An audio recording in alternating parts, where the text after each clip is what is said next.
Hi. Here we are again. Today is Wednesday, last time it was Tuesday. So I've been lecturing a lot because of a book that I came out with, which if you haven't bought it yet, please go and do. But a lot of the questions is, how do you mix things? And what is the logic? What is the how do I do it? Well, the answer to that is a simple one. I don't know. But I will try to explain how I think. Maybe you can come up with the answer to that. I don't know if you can see, but my cat is here, and for moral support. So you're looking at this setting here that I am standing in front of. It's a mixture of a lot of different pieces. There is this leather chair, which is an Edwardian leather chair. But instead of a fabric, I upholstered it in a very heavy textured leather. Sitting right next to it is an English chair, and that's in leather as well. And the reason that these pieces are in leather is because I wanted to take an old idea, an old shape, and upholster it in a new way, in a more contemporary way. Sitting next to it is an Italian mid-century table. So right now in this setting that you're seeing here is Edwardian. This is Gainsborough. This is Italian mid-century. But they're working together. It gives you a surface next to it. I put candlesticks that are Italian church candlesticks in one that I did for Baccarat. So the mixture is one that is the constant yin and yang. Upholstered chair, framed chair, mid-century. And as we come around, there he is, what I consider to be a sofa, but it was really a bed. It's 19th century from Borneo, and it's made out of wood called ironwood. And the reason it's called that is because if you put it in water, it sinks. It's so dense. So I upholstered it in all different shades of taupes, blues, whites, a grayish tonality, which really has nothing to do with these pieces that are right here, but they're all very complementary. In front, a Eames chair, these cushions, which are done by this lady in South Africa, and they look like rocks, but what it really is wool. And it's great because I can pull it up to a chair, put my feet up. And one of my favorite plants, this lantana, that started as a little plant 5 years ago, and now she's grown up in a full way. A stool that was done from the period when they found Tutankhamun. So it was done in England, it was done in France. This one is American, keeping that sort of Egyptian theme. And here is a mid-century chair, which is totally different than anything else that you see here. And what I've done is I've upholstered the back in suede and the inside in another leather. Again, part of what has happened in this apartment is that as things have come in, I had a leather high, so I upholstered it. There is no conscious thinking of what I've mixed and how I've mixed it. Somehow it works. It works because all the tones are very copacetic with each other. And on the floor is a leather hide. And the reason I have the leather hide, I did not want to do a rectangular or square carpet. I wanted a very sort of loose. It is an industrial space, so I did not want any form of really formality, especially since some of the pieces are very dressy. So when we go to the other end of the room, again, I'll show you some of the mixture. And here is an Ethiopian chair, chieftain's chair. And it's really wonderful. It's all with coins on it. And hanging on it was a textured fabric silk that I bought in Bhutan. This is a pouf, which is very Victorian.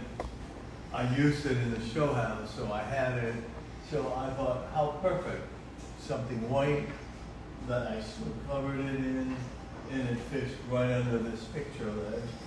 And on the opposite side is a iron 1920s French chair that really is upholstered in a taupey mohair. So again, you're looking at all these colors. To me, they all work very well. This is left over from another show house, and it's a drum that was trompe-l'oeil to look like a sort of revival type of piece. So all of these pieces are all coming from all different points of views, with all different shapes. But when you look at the total space, the coloration of the sofa, the chairs, if we could turn it and see the whole thing, all the way to the right is a French cabinet from the 30s in pickled oak. They all are working together in a really soft way. And the idea of having that fabric that you match to everything, this proves the thought, because no fabric here was ever brought here and said, except for the cushions at either side, that I tried to pick up the tonality of these chairs. The rest is all haphazard, just as long as you're selecting them with the same point of view. So, are we ready for questions?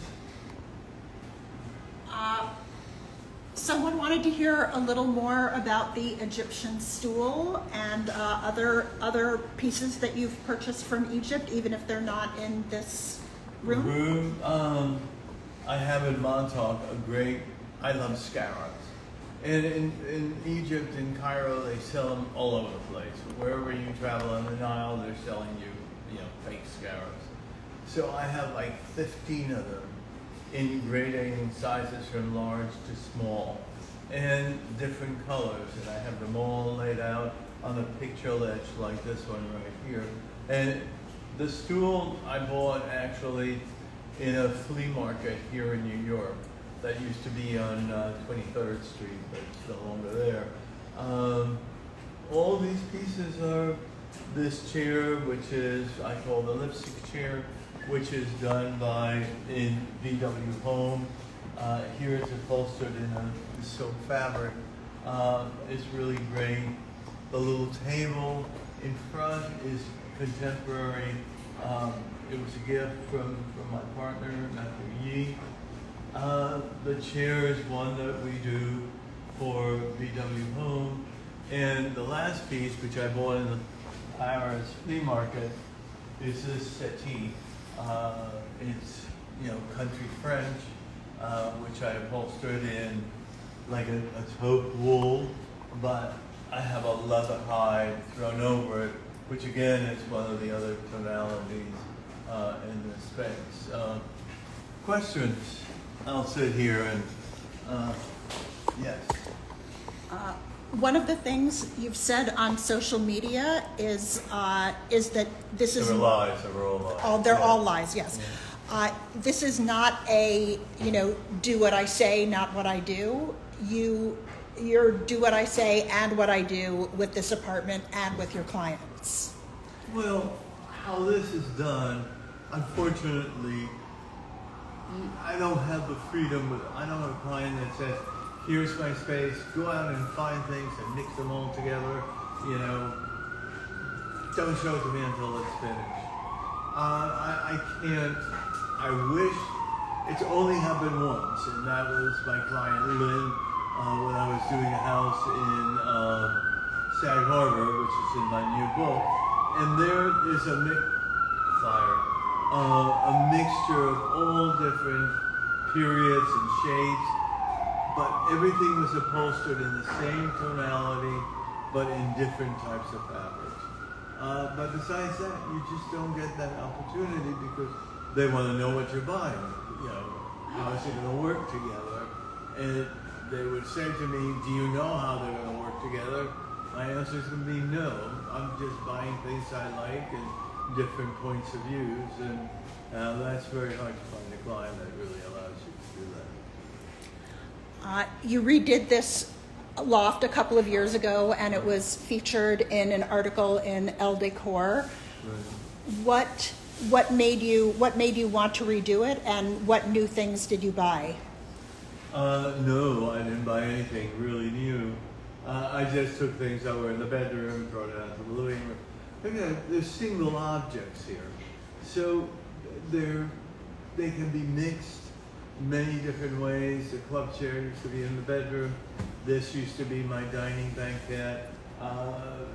The bed was in my exercise room. You know, they're just things because they've been selected with the same point of view. The chances are that they're going to work together. I mean, I'm not buying something that is so foreign not in style, but in theory, that would not work together. The Ethiopian chair works anywhere that you put it.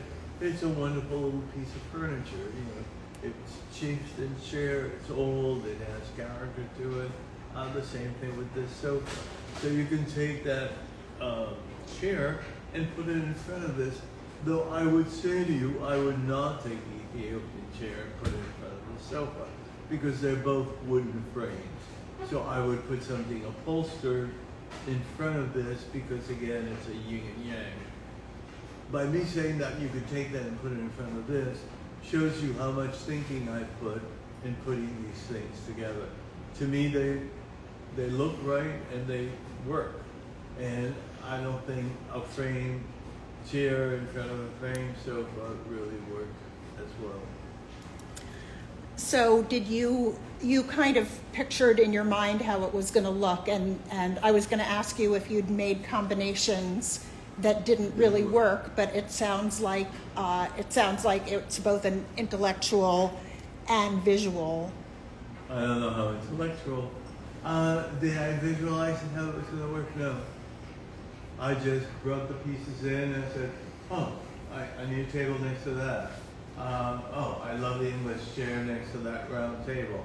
It's a great chair that guests can come and sit. Oh, that's a frame. I'll put upholstery next to it. It's, you know, it's close to 50 years of doing this, so it's not like I'm like doing it with a blank head. Well, my head sometimes is blank, but I just, you know, it's experience. It's I had dinner with a friend last night who happens to be a client, and she said, you know, you just see it, and when I see it, it's not that I see it consciously. It's all happening in the back of my head. Yes. Other than the lantana plant, I see a tree. I see several plants in pots. Yeah, all over. Yeah, you've got 2 tables of what look like orchids that you're taking care of. Some of these plants that are here I've owned for like 30 years. I have somebody, my housekeeper, who waters them and talks to them. But you know, every night I walk through, check each guy. How are they? Are they sending flowers? Are they looking healthy?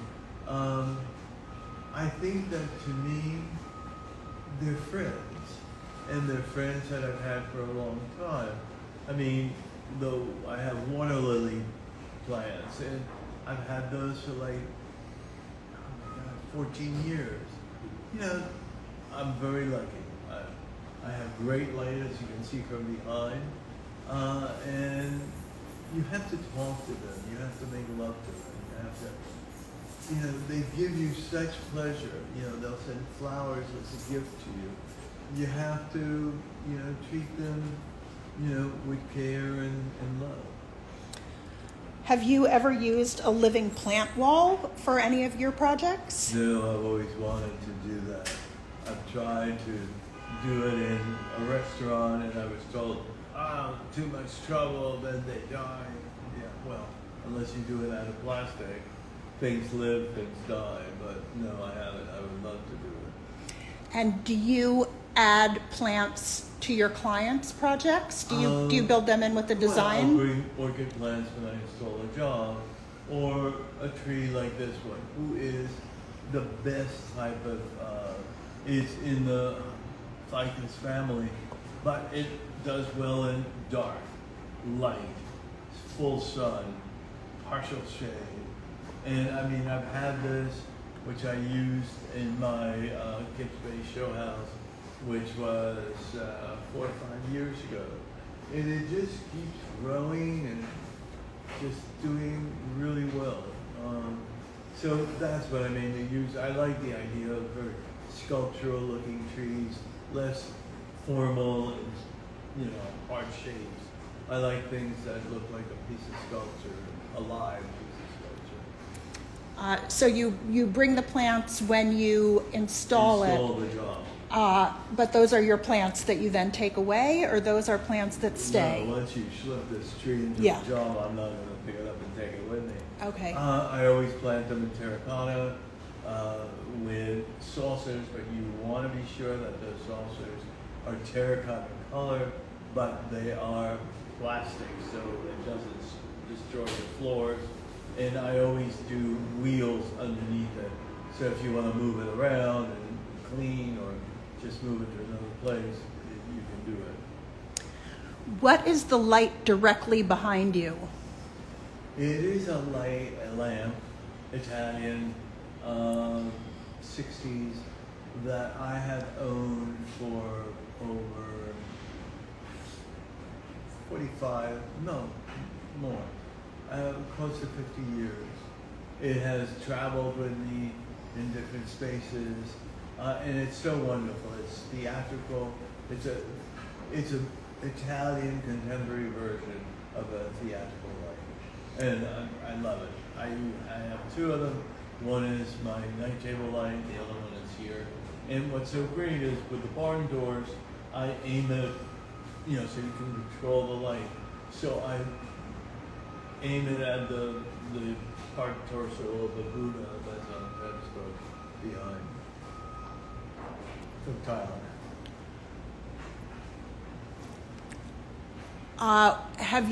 What's your strategy between the art that you bring to the office, because you talked us through the art wall in the office, and the art that you have here? What's in the office are photographs that I'm in my favorite list. What's in here, in this room, that you've looked at, is mainly Italian futurist, Russian avant-garde, and French surrealist, mixed in with some Walker Evans or some Weston, but mainly it is Italian, French, or Russian, you know, avant-garde art. Do you still have a connection to the East End? I know the answer to that is yes, with your house in Montauk. Oh, East End, I was going to say. Wait, East End. East End Avenue. No, East End Montauk. Yes, Montauk. I mean, that is, I find that that's my home. This is where I live when I'm working. I mean, I spend more time here than I do in Montauk, but that is done more like a home, you know, full upholstery. This is really like a creative studio where things, as I said, come in, go out. The other one has very nice sofas and dining chairs, you know, more conventional. But that is because I have a lot of guests. So you want to be able to use that space much more for entertaining. Here is dinner for 2. Tonight there's somebody coming for dinner. We eat in the terrace. So it's always, I sit on the upholstered chair, leather, they sit on the English chair, and, you know, we talk. Or I have gatherings here, I've had events here for God's Love to Deliver with 100 people. So it's a lot of people, or 2 to 3. How do you prepare it when you have a lot of people? I've had dinner parties here for like 50 people. So everything gets moved back And in the center of the room, I set up 2 round tables. Sometimes 2 tables of 10 for 20, or 2 tables of 8 for 16. And what do you do? What do you do with the lighting? And are there any other adjustments that you make? No, I just move things out of the way. Okay. It's so flexible that you can move chairs out or move chairs in. It is the opposite of a conventional furniture plan. Chairs, sofas, club chairs, coffee table. This is all sort of ready to move. And that's why it's gone through so many different ways. I mean, this apartment has gone through at least like 7, 8 ways of looking. What makes you decide to change it around? Is it when you buy a new piece of furniture? That if a new piece of furniture that's large comes in, I select who's the one that goes out. No, when I get bored with it, when it needs a paint job, when the floors are chipped. And I figure if I'm painting, well, I might as well change it around. And I think a space that stays the same way for too long, it starts to die. You want to walk in and be elated by the space. And if it's the same way for 15, 20 years, it's like we're using a suit every day for 15, 20 years, it starts to get a little tired. What paint did you use on the floor? It's all PPG, delicate white. And on the floor, it's been covered with clear wax to protect it. And on the walls, it's delicate white and black. Have you shown the loft in any of your books? Many times, yes. The first time when I moved in October of '88, it was a great story for the New York Times. It was really what launched my single career. Which is still in the closet, I have an Ovason rug. And I did a draped table in the center of the room, draped with the Ovason, and 4 chairs around it. And the New York Times said, the new white. And that was because I only had the Ovason rug and 3 chairs, but it made a big splash. It's in my book, what the story is. And you've shown it in its various iterations in the different books. What? Different books, different magazines. It's been in House and Garden. It's been in House Beautiful. It's been in El Decor. It's been in the New York Times. It's so funny because people say this is their favorite of my work. And, I just find that not upsetting, but, so much thought and energy goes into the jobs that I do. And this is just so literally thrown together that, it's sort of like, I don't understand it. Has the loft ever been used as a set for a TV show or a movie? Movie. My super ex-girlfriend, they rented the apartment for a month. And they had to take all the artwork out because you can't show artwork without getting copyrights for it. And it was with, but anyway, and they emptied it and brought furniture in, and I had to move into a hotel. My office is 3 buildings away from where I work. I had to move to a hotel 5 blocks away, and I was bitching every day. It was winter. Oh my God, look at how far I have to walk. And when they finished, the whole apartment had to be redone. I mean, it had to be repainted, floors, everything, but they paid for it, so that was fun. Plus, they paid for me to rent it. When you have visitors Where do they stay, and do you still get your privacy? I have an exercise room, which is a room off of this, and there's another day bed like the one that's here, but it's one that I designed.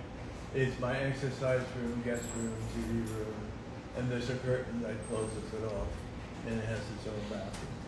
So, I mean, I'm all the way in the back. I have a big door that closes my bedroom off. And whoever's staying here is a friend, so, yeah. If they're in a slip and a bra and I'm in underwear, we're friends, you know. This is obviously somebody with some inside information. They asked, can you talk about Uma Thurman? That's who was in the movie. It was Uma Thurman. Or maybe they saw the movie. It wasn't a great hit, but I mean, she spent a month, like 3 weeks in the apartment. You know. I've seen her in the street many times or at parties, and I've always watched, oh, you film in my apartment, and I know she'd look at me like, what apartment? When, You know, her father is the head of Tibet House, I think. I didn't know that, really. Either the head now or the former head or the director or the former director. He was a head Somewhere. Somewhere. You've got Buddhas here and you've got Buddhas in your office. Yeah. Is that a purely visual thing, or do you feel a connection? No, I mean, I've found these Buddhas.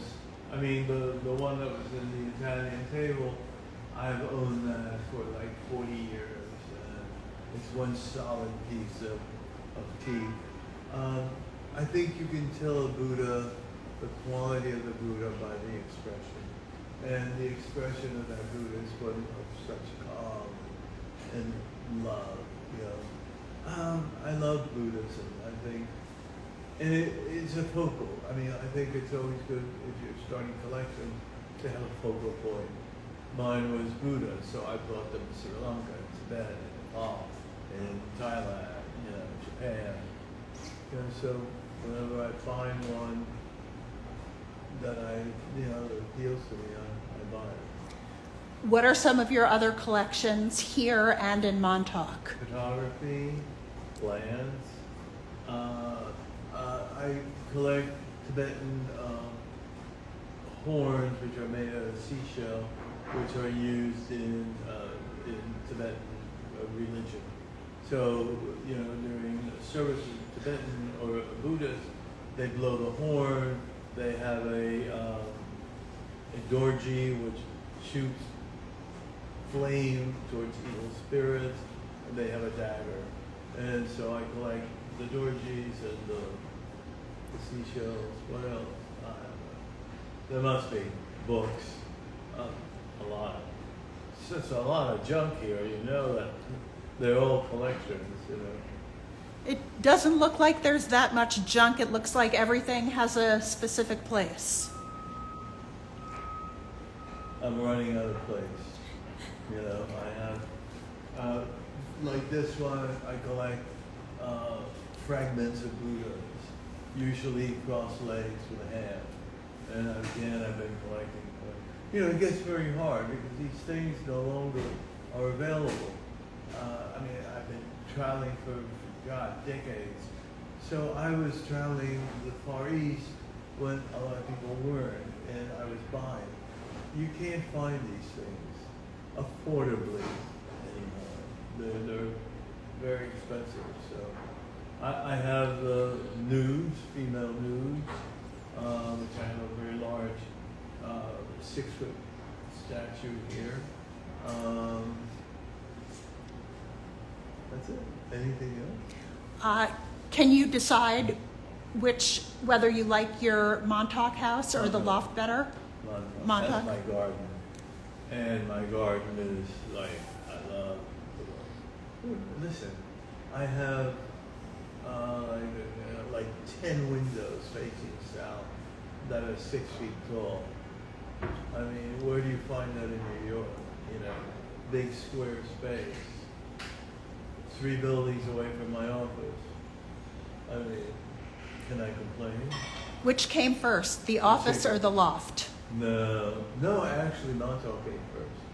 The Loft I got in '88, Montauk I got in '84. And what about the office? 89. I stick to one place. Yeah. I'm not into the moving thing. Well, we are almost out of time. Wow, okay. Do you have anything else that you want to add about the place? Any No, suggestions for posting- buying things? I'm posting on social media. I'm starting as of Monday, starting to travel the country, lecturing and doing book signings. So look in the website of Houston, Dallas, California, Miami, a lot of places. So if you come up to me and talk to me. I love conversations with people when I'm lecturing. I think it makes my event special. See you next week.